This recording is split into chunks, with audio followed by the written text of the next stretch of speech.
Welcome to a Super Lady Hero Hour. We're your co-host. I am KB, and this is Yel Teagle. Thank you so much for chatting with us. Thanks for having us. All right. So my question is actually for Colby. So Ashley is surrounded by soups all day long, and she honestly gets like zero respect, maybe even negative respect.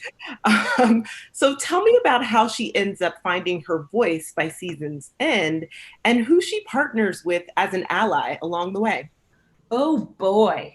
I love how optimistic you are about Ashley in this season. I am not sure you will be so satisfied with her.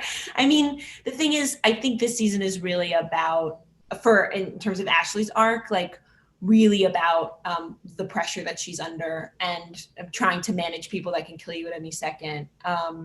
And I think on some level, my hope is that she will find strength in her own way in order to, first of all, deal with the stress that she's under and kind of rearrange her priorities a little bit, but also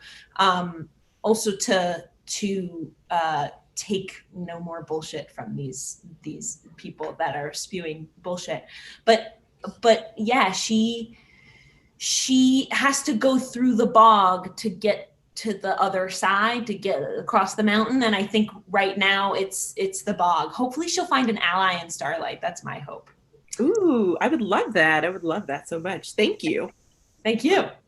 I gotta ask, as a Jewish woman, do you find it difficult to play a racist bigot? And how do you approach finding humanity? Because everyone's the hero of their own story. I mean, first of all, it's interesting. I think I called myself Jewish once, and it's become a huge topic of conversation for very obvious reasons. I was raised Jewish. My father is Jewish. I'm not practicing anymore. So to have to talk and think about my Jewishness all of a sudden has been really illuminating.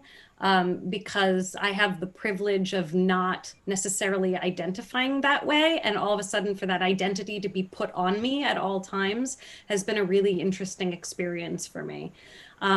So that's the first part. But I am, especially if you go by Nazi Germany, I am Jewish no matter what, because I am Jewish by blood.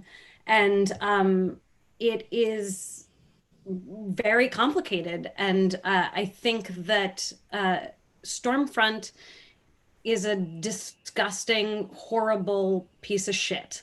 And playing a role like that, you want to bring humanity because you want people to have some understanding of where they are coming from, but you do not want to glorify that because there is no backstory or mommy issues that will validate her behavior and the violence that she commits.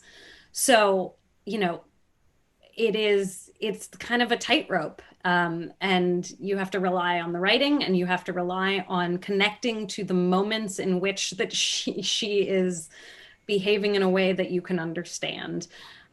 So there are moments when Stormfront says things that I agree with in the beginning, and sort of her, Pippi Longstocking speech I thought was so great. I watched Pippi Longstocking growing up. So there are those moments that I can connect to and try to bring humanity. But it does not, or even the backstory that she ends up telling in episode 6 and how she was raised and who she loved. But it is never okay. So that's an interesting, I had never played a character like this where I had to walk that tightrope. Normally I'm playing somebody who is maybe fucked up, but you see their humanity and you understand and love them anyway. And I don't want you to love Stormfront. She should not be loved. And that's complicated. Thank you so much for your candor.